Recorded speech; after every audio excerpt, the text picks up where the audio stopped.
Montgomery Manti Thorne era una de esas figuras que se elevan desde la nada para tocar las nubes. En 1987, a sus 58 años, Manti era la encarnación del sueño americano, aunque un sueño forjado con la ambición implacable de un tiburón. No venía de cuna de oro. Su fortuna se había cimentado en el auge tecnológico de los 80, específicamente en la manufactura de componentes electrónicos para la creciente industria de las computadoras personales. Su empresa, Thorne & Nevaschens, con sede en Silicon Valley, California, era un gigante discreto, proveedor clave de chips y tarjetas madre para las marcas más reconocidas. Manti no era un hombre de lujos ostentosos, al menos no de la manera esperada. Su mansión en las colinas de los Gatos, una fortaleza de cristal y acero con vistas al valle, era más una declaración de poder que de confort. Conducía un Mercedes-Benz 560 el impecable, vestía trajes hechos a medida que parecían parte de su piel, y su reloj, un Patek Philippe Grand Camplecastens, era su única joya visible. Estaba casado con Eleanor Thorne, una mujer de sociedad impecable, hija de una familia de abolengo en el sur de California, cuyo matrimonio con Manti era tanto una unión de amor, o lo que quedaba de él, como una estratégica alianza de fortunas. Tenían 2 hijos, Arthur, un veinteañero intentando sin éxito seguir los pasos de su padre, y Caroline, una artista bohemia de espíritu libre que Manti apenas entendía. Manti era conocido por su mente brillante, pero también por su temperamento volátil y su obsesión por el control. Pocos se atrevían a contradecirlo. Sus empleados lo respetaban por su visión, pero lo temían por sus arranques de ira. Los negocios eran su vida, y la familia, en segundo plano, era una extensión de su imperio. La noche del viernes 17 de julio de 1987 no fue diferente a muchas otras para Montgomery Thorne. Thorne & Nevaschens había cerrado un acuerdo millonario con IBM esa misma semana, una victoria que cimentaba aún más su posición en el mercado. Había cenado con Eleanor en un exclusivo restaurante de San Francisco, el tipo de lugar donde los tratos se cerraban con un brindis silencioso y las conversaciones se mantenían en voz baja. A las 10:30 de la noche, el chofer los dejó en la entrada de su mansión en Los Gatos. Eleanor subió directamente a la cama, exhausta. Manti, sin embargo, se dirigió a su despacho. Era su rutina. Horas extras, sumergido en planos, proyecciones financieras, o simplemente, en el silencio denso de sus pensamientos. La mansión estaba equipada con uno de los sistemas de seguridad más avanzados de la época: alarmas perimetrales, sensores de movimiento, cámaras de circuito cerrado en puntos clave. Solo Manti, Eleanor y el jefe de seguridad, Frank Miller, tenían los códigos maestros. La única empleada doméstica, la señora Elena Rodríguez, había terminado su turno a las 6 de la tarde. A la mañana siguiente, el sábado, Eleanor se despertó y encontró el lado de la cama de Manti sin tocar. No era inusual. A veces, él se quedaba dormido en el sofá de su despacho. Bajó a la cocina, esperando encontrarlo con un café, inmerso en los periódicos financieros. Pero la cocina estaba vacía. La señora Rodríguez llegó a las 8 de la mañana y, al notar la ausencia, preguntó a Eleanor. Juntas, revisaron la mansión. El despacho de Manti estaba en perfecto orden, sus papeles apilados, su bolígrafo de oro sobre el escritorio. La puerta trasera, que daba a una terraza aislada, estaba cerrada por dentro. Todas las ventanas, selladas. Los coches de Manti, el Mercedes y un Porsche 911 de colección, seguían en el garaje. Lo único fuera de lugar era una taza de café a medio beber sobre el escritorio del despacho, fría, y una silla ligeramente apartada, como si Manti se hubiera levantado de repente. El sistema de seguridad estaba activado y no mostraba ningún registro de salida o entrada inusual después de que Eleanor y Manti ingresaran la noche anterior. La preocupación inicial de Eleanor se convirtió en pánico. Llamó a Frank Miller, quien llegó en minutos. Después de una inspección minuciosa que no arrojó ninguna pista, Miller contactó a la policía local. La desaparición de Montgomery Thorne, un hombre que no se desvanecía sin dejar rastro, se convirtió rápidamente en un caso de alto perfil que conmocionó a Silicon Valley y acaparó los titulares nacionales. El Departamento de Policía de Los Gatos, auxiliado por el FBI debido a la prominencia de Manti, inició una investigación exhaustiva. Los agentes interrogaron a Eleanor, a Arthur, a Caroline, quien llegó al día siguiente desde San Francisco, visiblemente perturbada. Frank Miller fue interrogado repetidamente. Se revisaron los registros telefónicos de la mansión y de la oficina de Thorne & Nevaschens. Se analizaron las finanzas de Manti, buscando alguna irregularidad, un desfalco, un desvío de fondos. Se sondeó la competencia en la industria tecnológica, se buscaron rivales de negocios con motivos ocultos. Pero no había nada. Cero. Ni una nota de rescate, ni un rastro de forcejeo, ni una huella dactilar extraña, ni un centavo desaparecido de sus cuentas. Las cámaras de seguridad, que grababan en cintas VHS, no mostraban más que la oscuridad de la noche y el parpadeo ocasional de las luces del valle. Era como si Montgomery Thorne hubiera abierto una puerta invisible y simplemente se hubiera esfumado. Los detectives se rascaron la cabeza. ¿Un secuestro? ¿Por qué no había exigencias? ¿Una huida voluntaria? ¿Por qué abandonaría su imperio, su vida de control? ¿Un suicidio? No había nota, ni arma, ni indicios de depresión profunda, a pesar de su temperamento. Con el tiempo, el caso Thorne se enfrió. Se convirtió en una ficha más en el interminable tablero de personas desaparecidas, una leyenda urbana de Silicon Valley.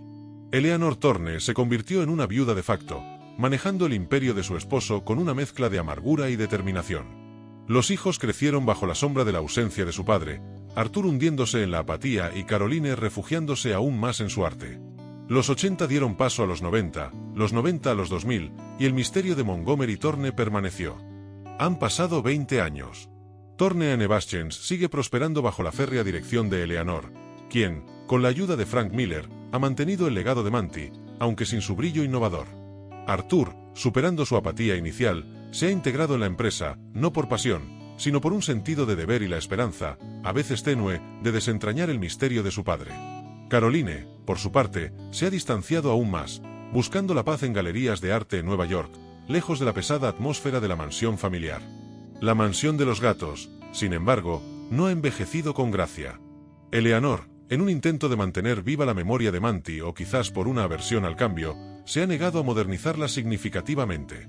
El despacho de Manti se ha mantenido intacto, un santuario polvoriento y silencioso, solo visitado por la señora Elena Rodríguez para la limpieza semanal, quien, a pesar de los años, sigue sirviendo a la familia con una lealtad inquebrantable y un dejo de tristeza en los ojos. La señora Rodríguez, ahora con casi 70 años, ha visto más de lo que dice, y el misterio de Manti Thorne sigue siendo una herida abierta para ella. En 2007, Eleanor decide que es hora de una renovación profunda. La casa, aunque impecable, ha empezado a mostrar los estragos del tiempo en sus estructuras menos visibles. La humedad ha hecho de las suyas en algunas tuberías, y el sistema eléctrico de los 80 es una reliquia peligrosa. Contratan a una empresa de remodelación local, Valley Renewals, conocida por su meticulosidad. El equipo, dirigido por Mark Hensen, un contratista de mediana edad, inicia los trabajos en las salas menos utilizadas de la mansión. Los Thorne se trasladan temporalmente a una casa de huéspedes en la misma propiedad, permitiendo que el equipo de Hensen trabaje con libertad. La primera fase incluye la renovación de la biblioteca y el antiguo gimnasio, espacios que Manti raramente usaba y que se habían convertido en depósitos de objetos olvidados. El descubrimiento fortuito, el cuaderno escondido. Un martes de octubre de 2007, mientras los obreros desmontaban una vieja estantería empotrada en la biblioteca, una de las secciones de madera, carcomida por una fuga de agua, se desprendió del muro con un chasquido. Detrás de ella, en un pequeño hueco disimulado en la pared de piedra, Mark Hensen notó algo. No era una tubería rota ni un nido de roedores. Era un objeto envuelto cuidadosamente en un paño de lino grueso, ligeramente amarillento por la humedad, pero extrañamente preservado. Hensen, intrigado, lo extrajo con cuidado. Era un cuaderno de tapa dura de cuero, de un tamaño mediano, con las esquinas desgastadas. No tenía etiquetas ni títulos. El lino que lo envolvía lo había protegido del polvo y de la mayor parte de la humedad, aunque un rincón mostraba una mancha oscura. Parecía antiguo, pero no tanto como para ser una reliquia. La curiosidad lo venció.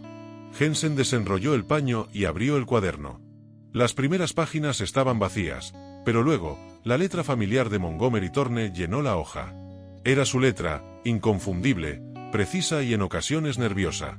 No eran garabatos ni planes de negocios. Eran entradas de diario, fechadas. Y la primera fecha visible era el 10 de julio de 1987, una semana antes de su desaparición. Hensen no era un detective ni un experto en manuscritos, pero el nombre y la fecha lo hicieron detenerse. La desaparición de Manti Thorne era una historia que conocían todos en el valle. Sabía que estaba ante algo significativo. No tocó nada más. Con el cuaderno firmemente en sus manos, se dirigió a la casa de huéspedes para hablar con Eleanor Thorne y Arthur. La señora Rodríguez, al ver el objeto, se llevó una mano a la boca, sus ojos, llenos de un temor largamente olvidado. La noticia del hallazgo corrió como la pólvora en la mansión. Eleanor, pálida, apenas pudo sostener el cuaderno. Arthur, con un temblor en las manos, reconoció la caligrafía de su padre al instante. Durante años, habían lidiado con la ausencia, con las especulaciones. Ahora, en sus manos, tenían la posibilidad de una respuesta, de una verdad que había estado oculta a plena vista durante 2 décadas. La revelación no era solo que Manti había dejado un registro, sino que lo había ocultado. ¿Por qué? ¿Qué contenían esas páginas que lo impulsaron a esconderlo tan meticulosamente en su propia casa? La mansión Thorne, que por años había sido un mausoleo silencioso al misterio de Manti, ahora vibraba con una tensión palpable. Eleanor, Arthur y Mark Hensen se reunieron en el sobrio salón de la casa de huéspedes. El cuaderno de cuero, un objeto tan insignificante en su tamaño, contenía la carga de 2 décadas de preguntas sin respuesta. Eleanor, con manos temblorosas, empezó a leer. La primera entrada fechada, 10 de julio de 1987, era solo el preámbulo. 10 de julio de 1987. Estoy cansado. Más que de costumbre. La compañía es mi vida, pero ¿a qué costo? Los últimos movimientos de Miller me preocupan. Su lealtad, su discreción. No puedo confiar en nadie al 100%. Ni siquiera en mi sombra. Eleanor frunció el ceño. Miller. Frank Miller, nuestro jefe de seguridad. ¿Qué pudo significar esto? Arthur estaba igual de confundido. Frank Miller había sido leal a su padre durante años, y a la familia después de la desaparición. Las siguientes entradas eran fragmentadas, a veces tachadas, escritas con la urgencia de alguien que intenta desahogarse o dejar un rastro antes de que el tiempo se agote. 12 de julio de 1987. El trato con Orion Corp está en el aire. ¿Saben algo? Sospechan. Mis innovaciones tienen un precio más allá del mercado. Y no es financiero. Es personal. Arthur palideció. Orion Corp era una de las empresas rivales más grandes de Thorne y Nevaschens, con quienes Manti había tenido disputas feroces por patentes y contratos. Pero, ¿un precio personal? 14 de julio de 1987. Me han seguido. No es una paranoia. Lo sé. El coche negro. El mismo hombre. En la oficina, en la casa. ¿Quién les dijo? Solo Miller y, no, nadie más puede saber. La información era demasiado sensible. Un silencio pesado cayó en la habitación. La señora Elena Rodríguez, que se había unido a ellos en el umbral de la sala, se persignó en voz baja. La teoría del secuestro sin rastro, del suicidio sin nota, de la huida voluntaria sin motivo, comenzaba a desmoronarse. 16 de julio de 1987. La jugada de Beijing. Es una traición. No solo a la compañía, sino al país. Están vendiendo tecnología sensible. Saben que lo sé. No hay marcha atrás. Debo actuar. O callar para siempre. Eleanor dejó caer el cuaderno. Sus ojos estaban fijos en la página, pero su mente parecía estar a kilómetros de distancia. Tecnología sensible. Beijing. ¿De qué está hablando Manti? Arthur tomó el cuaderno, su respiración superficial. Padre siempre fue un patriota, mamá. Siempre habló de la seguridad nacional. La última entrada era solo una línea, escrita con una caligrafía temblorosa, casi ilegible, pero clara en su desesperación. Estaba fechada el 17 de julio de 1987, horas antes de su desaparición, y terminaba abruptamente. 17 de julio de 1987, 11:45 de la noche. No hay tiempo. Descubrieron que sé. Él vendrá. El código está en la bóveda de la oficina. Solo allí. La verdad sobre lo que. Y ahí terminaba. La página siguiente estaba en blanco, como si la tinta se hubiera secado o la mano de Manti se hubiera detenido en seco. El impacto fue devastador. Montgomery Thorne no se había desvanecido. Había sido silenciado. No era un secuestro común, ni una huida, ni un suicidio. Era algo mucho más grande, más oscuro, arraigado en el mundo del espionaje corporativo o incluso internacional. La referencia a Beijing y tecnología sensible apuntaba a una posible venta de secretos tecnológicos a una potencia extranjera, y Manti, al parecer, lo había descubierto. Y él vendrá. ¿Quién? Miller. ¿Alguien más? Eleanor, tras el shock inicial, recuperó su férrea determinación. Tenemos que ir a la oficina, Arthur. Ahora. La bóveda. Si hay algo ahí, Manti lo dejó para nosotros. La señora Rodríguez, con lágrimas en los ojos, solo pudo decir: siempre supe que no se había ido por gusto, mi niño. Arthur, por primera vez en 20 años, sintió que la sombra de su padre no era solo ausencia, sino una pista tangible. La policía no había buscado en las profundidades de la conspiración, solo en la superficie del crimen. La frase «el código está en la bóveda de la oficina». Solo allí era la clave. Manti había dejado un último mensaje, un legado peligroso, sabiendo que no saldría de esa noche. La mansión ya no era solo un hogar, era una escena del crimen reabierta. El cuaderno, amarillento y frágil, era la bala que acababa de disparar un misterio que llevaba 2 décadas latente. El viaje a la oficina de Thorne y Nevaschens a esas horas de la noche, con el cuaderno apretado entre sus manos, no era solo una búsqueda de respuestas, sino el inicio de una inmersión en un mundo que Manti había guardado en secreto. Un mundo donde la ambición corporativa se cruzaba con la traición y, quizás, con la muerte. Lo que encontraran en la bóveda de Thorne y Nevaschens no solo revelaría la verdad de lo que le pasó a Montgomery Thorne, sino que cambiaría sus vidas para siempre. El misterio de un millonario desaparecido había dejado de ser una leyenda para convertirse en una cuenta regresiva. La noche se cernía sobre Silicon Valley mientras el Mercedes de Eleanor, conducido por un Arthur tenso y concentrado, se deslizaba por la autopista 280. El silencio en el coche era pesado, solo interrumpido por el leve roce del cuaderno en el regazo de Eleanor. El lujoso vehículo, un símbolo de la fortuna de los Thorne, ahora parecía un carro de combate en una misión desesperada.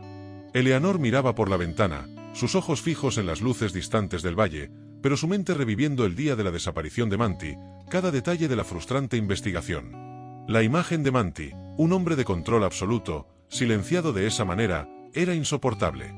Llegaron al complejo de Thorne y Nevaschens, un edificio de cristal y acero que se alzaba imponente incluso en la oscuridad.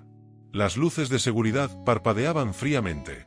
Arthur detuvo el coche en el estacionamiento subterráneo, sus manos aferradas al volante. «Mamá, ¿estamos seguros de esto? Si lo que padre descubrió es tan grande, ir nosotros solos». Eleanor lo interrumpió con una mirada de acero. «Hemos esperado 20 años, Arthur. ¿Crees que puedo esperar un minuto más? Si Manti arriesgó todo por esto, entonces nosotros lo terminaremos. Además, ¿a quién confiarle esto?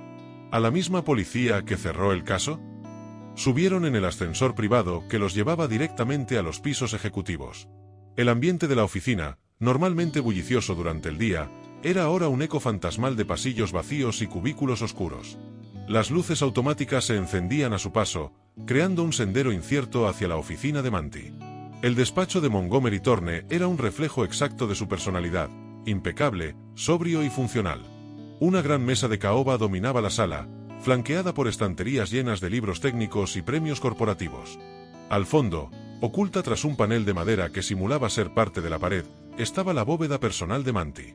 Eleanor conocía su existencia, pero nunca había tenido motivo para abrirla. Manti siempre había manejado sus asuntos más delicados con una discreción férrea. Arthur se acercó al panel, su mente repasando la última frase del cuaderno: «El código está en la bóveda de la oficina. Solo allí». «¿Sabes el código, mamá?», preguntó Arthur. Eleanor negó con la cabeza. Manti era muy celoso con sus códigos. Solo conocía los básicos de la casa. Pero él tenía una forma. Revisaron el despacho. Cada cajón, cada libro, cada objeto se examinó con el mismo escrutinio con el que los detectives lo habían hecho 2 décadas atrás. No había nada. El tiempo corría y la tensión crecía. Fue entonces cuando Arthur, con un pensamiento fugaz, recordó la afición de su padre por los acertijos, por la criptografía en sus ratos libres, un pasatiempo que pocos conocían.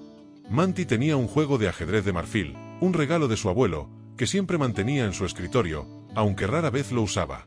Al mover la pieza del caballo blanco, notó que se sentía un poco suelta.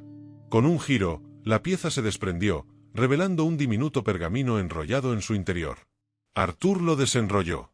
No era una secuencia de números, sino una serie de símbolos extraños, una mezcla de logotipos corporativos antiguos, números romanos y fechas históricas de avances tecnológicos. Era un acertijo, una contraseña camuflada para aquellos que conocieran la mente de Manti. Eleanor, al verla, sintió un flash de una conversación lejana con Manti, un juego que habían jugado una vez. Los primeros 4, Arthur. Las fundaciones. Luego, los hitos. Y al final, su legado. Juntos, descifraron la secuencia, tecleando los códigos en el panel numérico de la bóveda, una combinación de números asociados a fechas clave en la historia de IBM, Bell Labs, y finalmente, la fecha de fundación de Thornton y Navaschens. Después de unos segundos de silencio ensordecedor, el panel emitió un suave clic. La puerta oculta se deslizó hacia un lado, revelando un espacio oscuro y compacto. Eleanor encendió la luz. Dentro de la bóveda, no había pilas de dinero ni joyas. Había solo 3 objetos, cuidadosamente dispuestos. Un disco duro externo de 5 y 25 pulgadas, de los que apenas existían comercialmente en 1987, una pieza de tecnología de vanguardia para la época, ahora obsoleta pero potencialmente repleta de información. Un sobremanila sellado, grueso y pesado, con la palabra confidencial escrita en la caligrafía de Manti.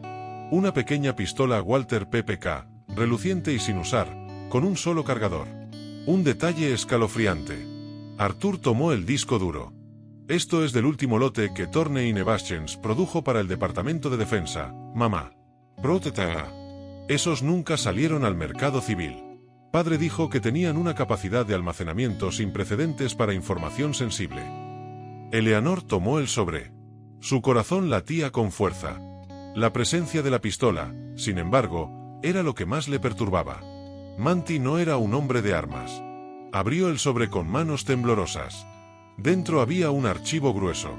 La primera página era una carta, escrita a máquina, sin fecha ni encabezado, pero evidentemente de Manti. A quien encuentre esto. Si están leyendo esto, significa que mis temores se han confirmado. Que no pude detenerlos. La verdad que descubrí es más grande de lo que cualquiera de ustedes puede imaginar.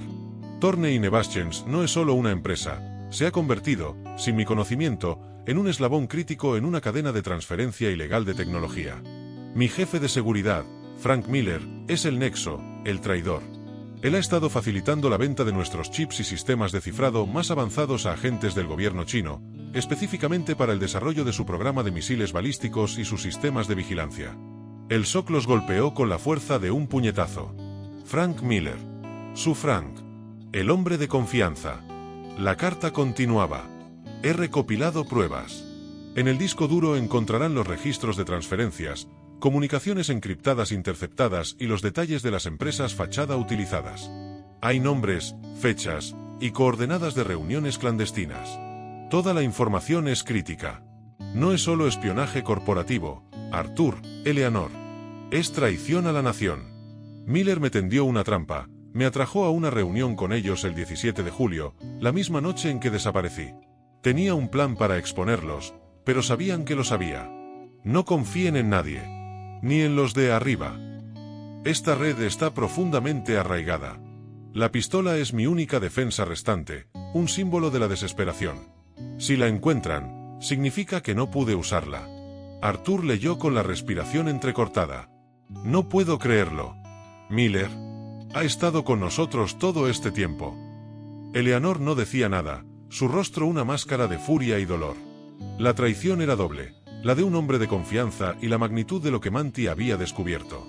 Más allá de la carta, el sobre contenía varios documentos, fotografías borrosas de reuniones discretas, una lista de números de cuentas bancarias en paraísos fiscales, y lo más impactante, un microfilm con lo que parecían ser planos técnicos de los chips de defensa de Thornton y Navaschens, con anotaciones en mandarín. Manti no había desaparecido. Había sido eliminado, seguramente por desenmascarar una operación de espionaje industrial y nacional a una escala inimaginable. La frialdad de la planificación, la implicación de su propio jefe de seguridad, la sofisticación del encubrimiento. Todo era abrumador. Eleanor se puso de pie, su expresión endurecida. Esto no se quedará así. Miller lo pagará. Y los que están detrás de él. La ingenuidad de 20 años de búsqueda se había disuelto en la amarga verdad. No solo se trataba de encontrar a Manti, se trataba de vengar su muerte y proteger el legado por el que dio su vida. Arthur, por su parte, se sentía entumecido. El hombre que había sido su padre, un empresario exitoso, se había convertido en un mártir silencioso de una guerra encubierta. La realidad era más impactante y peligrosa que cualquier especulación. Sabía que con esos documentos en sus manos, ya no eran solo los herederos de un imperio, sino los custodios de una verdad explosiva. La pregunta no era si revelarían lo que habían encontrado, sino cuándo, cómo y a quién. El peligro era inminente, Y el rastro de Manti Thorne, aunque descubierto, los arrastraba ahora a las sombras de su propio y mortífero juego. El misterio del millonario desaparecido había terminado. El verdadero terror, sin embargo, acababa de comenzar. De vuelta en la casa de huéspedes, la luz del amanecer se filtraba por las ventanas, encontrando a Eleanor y Arthur aún despiertos, rodeados por los objetos que habían sacado de la bóveda. El disco duro, los documentos y el microfilm yacían sobre la mesa, cada uno con el peso de una bomba de tiempo. La señora Rodríguez les había llevado café y se había retirado, sus ojos reflejando la misma angustia silenciosa. ¿Qué hacemos, mamá? La voz de Arthur era ronca por la falta de sueño. Esto es enorme. No es solo un crimen. Es seguridad nacional. Eleanor caminaba de un lado a otro, su mente febril. La carta de tu padre fue muy clara, Arthur. No confíen en nadie. Ni en los de arriba. Si esta red está tan arraigada como Manti sugiere, ir a la policía o al FBI sin un plan es ponernos en la mira. ¿Quién nos garantiza que no hay otros Miller infiltrados? La idea de que la misma gente que debía protegerlos podría ser parte del problema era escalofriante. Eleanor recordó las caras de los detectives del 87, la forma en que el caso se había enfriado tan rápido. ¿Había habido manos invisibles actuando desde el principio? Tenemos que procesar esto. Necesitamos una computadora vieja, una que pueda leer este disco, dijo Arthur, señalando el obsoleto dispositivo de 5 y 25 pulgadas. Y alguien que sepa de esto sin hacer preguntas. Un experto en recuperación de datos, pero discreto. La tarde la pasaron en un frenesí de llamadas. Arthur, utilizando sus contactos universitarios, encontró a un profesor retirado de ingeniería, el Dr. Kenneth Vance, conocido por su excentricidad y su férrea ética, alguien ajeno a los círculos corporativos de Silicon Valley. Eleanor, por su parte, se sumergió en los balances de Thorne y Nebaschens, buscando patrones, anomalías que hubieran pasado desapercibidas en las décadas de complacencia. No tardó en identificar ciertas transacciones inusuales, pagos a consultoras fantasmas y envíos a destinos extraños que, en su momento, justificaron como parte de la expansión a mercados emergentes. La caída de Miller y la ascensión de una amenaza. Eleanor no esperó. Decidió que la confrontación con Frank Miller debía ser inmediata y privada. Lo citó en su oficina al día siguiente, domingo, bajo el pretexto de una revisión urgente de seguridad. Arthur se quedó con el Dr. Vance, intentando extraer la información del disco duro. Frank Miller, un hombre de 50 y tantos, robusto, con ojos pequeños y astutos, llegó puntual. Su sonrisa profesional no llegó a sus ojos. Eleanor, ¿todo bien? ¿Algún problema con las obras en la mansión? Eleanor lo miró fijamente desde el otro lado de su imponente escritorio de caoba, el mismo que Manti había usado. Siéntate, Frank. Esto no es sobre las obras. Es sobre Manti. La sonrisa de Miller se borró. Ah, Eleanor. Lo lamento. Aún me duele su desaparición. No tanto como a mí, replicó Eleanor con una voz fría y medida. Luego, sin rodeos, sacó una copia de una de las entradas del cuaderno y un fragmento ampliado del microfilm con los planos en mandarín. Los deslizó por la mesa. Reconoces la letra, ¿verdad, Frank? ¿Y los planos? Estoy segura de que sí. El rostro de Miller se contrajo. El color se le fue de la cara. Su porte se encorvó. Eleanor, no sé de qué me habla. Lo sabes perfectamente, dijo ella, alzando la voz solo un poco, pero con una autoridad férrea. Mi esposo descubrió tu traición. Tus tratos con agentes chinos, la venta de nuestra tecnología de defensa. Él te confrontó esa noche. Y lo silenciaste. Miller intentó el farol. Es absurdo. Una locura. Una conspiración, Eleanor. Su mente debe estar jugándole una mala pasada por el dolor. Se puso de pie, intentando parecer indignado. Sentémonos, Frank. Eleanor lo detuvo con un gesto, y su voz gélida lo clavó de nuevo en la silla. No estoy loca. Y tengo más que una anotación de un cuaderno. Tengo pruebas. Pruebas que Manti recopiló en secreto. Datos encriptados, registros de transferencias, nombres. Todo lo que te implicará a ti y a tus superiores. Sé que no eres el único. Sé que la red es grande. Y también sé que Manti dejó una pistola en su bóveda. La misma que no tuvo oportunidad de usar porque tú, o quienes contigo, lo abordaron antes. El silencio se hizo denso. Miller rompió a sudar. Mire, Eleanor. Las cosas son complicadas. Uno hace lo que tiene que hacer para sobrevivir en este negocio. Había presiones, amenazas. Su voz bajó a un murmullo desesperado. Era eso, o mi familia, lo juro, él iba a arruinarlo todo. Eleanor no sintió piedad, solo un desprecio helado. Manti no arruinaba las cosas, Frank. Revelaba la verdad. Y tú lo traicionaste. Te voy a dar una oportunidad. Mañana por la mañana, te presentarás ante el FBI. Les contarás todo lo que sabes. Si intentas huir, si intentas contactar a alguien de tu red, el disco duro, los documentos y el microfilm irán directamente a los medios de comunicación, con tu nombre en cada titular. Y créeme, Frank, los hombres que sirven a tus contactos en Beijing no son conocidos por su paciencia con los cabos sueltos. Eleanor conocía la naturaleza del poder y la amenaza velada. Miller la miró, sus ojos reflejaban miedo puro. Entendió que no había escapatoria. Que su vida, construida sobre la mentira, se había desmoronado. Al día siguiente, Frank Miller se presentó en la oficina del FBI. Las noticias fueron escasas y controladas. Un antiguo ejecutivo de seguridad de Thorne & Bastians cooperaba con una investigación federal. No se mencionaron los nombres de Thorne ni la magnitud real del caso. La amenaza de Eleanor había funcionado. La discreción era clave para los Thorne y para el gobierno. La detención de Miller fue solo el primer paso en un laberinto. Arthur y Eleanor, con la ayuda del Dr. Vance, pasaron semanas descifrando los archivos del disco duro. Lo que encontraron superó incluso las sombrías predicciones de Manti. No solo se trataba de tecnología militar, sino de una red de lavado de dinero y tráfico de influencia que se extendía a esferas insospechadas del gobierno y la industria. Thorne & Bastians había sido utilizada, sin su conocimiento, como un conducto para operaciones encubiertas de espionaje económico a gran escala. Eleanor y Arthur no confiaron ciegamente en las agencias. Siguieron el consejo de Manti, operar desde las sombras. Usaron el conocimiento del Dr. Vance y el dinero de Thorne & Bastians para contratar a un pequeño equipo de ex agentes de inteligencia y expertos en ciberseguridad, leales y discretos, que trabajaron en el anonimato.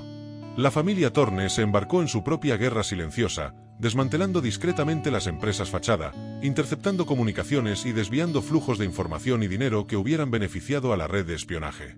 Fue un juego de ajedrez meticuloso y peligroso. No hubo titulares explosivos. La naturaleza de la seguridad nacional y el espionaje significaba que el gobierno preferiría una limpieza silenciosa a un escándalo internacional. Algunos nombres poderosos desaparecieron de la escena pública discretamente. Algunas empresas de repente se declararon en bancarrota. Otros ejecutivos de Thorne & Bastians fueron reubicados o se retiraron por motivos personales. La operación fue lenta, metódica, y se extendió durante varios años, culminando alrededor de 2012. Durante este tiempo, Arthur, que siempre había vivido a la sombra de su padre, floreció.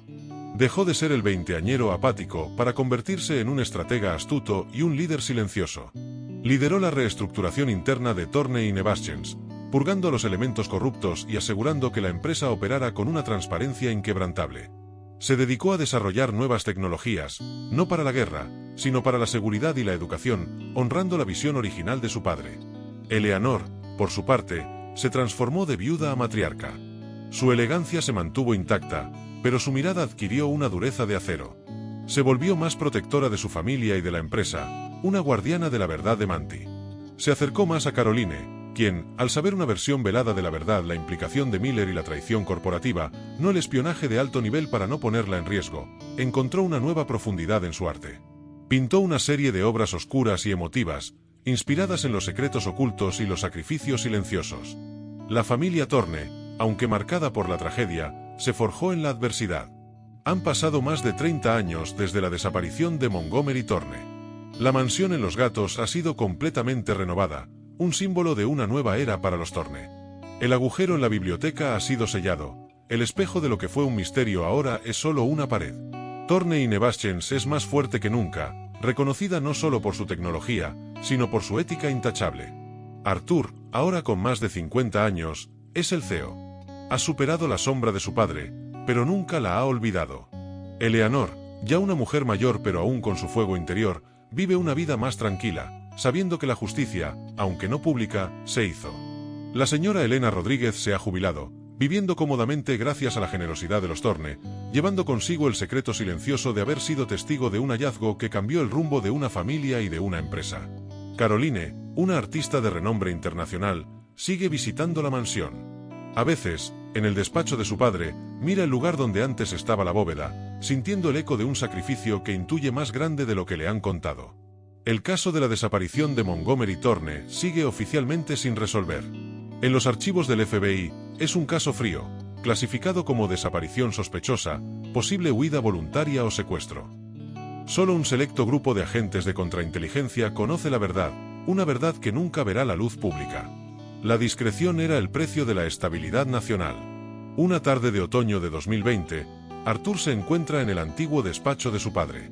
En la mesa, no hay papeles, sino una taza de café humeante y un periódico. Mira el lugar donde se encontraba la estantería, donde el cuaderno había estado oculto. Sabe que su padre no se fue voluntariamente. Sabe que fue un héroe. El peso de ese conocimiento es una carga, pero también una fuente de propósito. La pistola Walter PPK que Manti dejó en la bóveda, limpia y sin usar, está guardada en la caja fuerte personal de Arthur. No como una amenaza, sino como un recordatorio sombrío del peligro que rodea las verdades profundas y del sacrificio silencioso. Manti Thorne se desvaneció, pero su legado no fue solo una fortuna, fue una verdad enterrada que, al salir a la luz, salvó mucho más de lo que nadie sabrá. La historia del millonario desaparecido se convirtió en la leyenda de un patriota desconocido, un hombre que, incluso en su ausencia, continuó librando una guerra en las sombras. Y los Thorne, aunque con cicatrices, emergieron de ella, fortalecidos y guardianes de un secreto que moldearía su destino para siempre.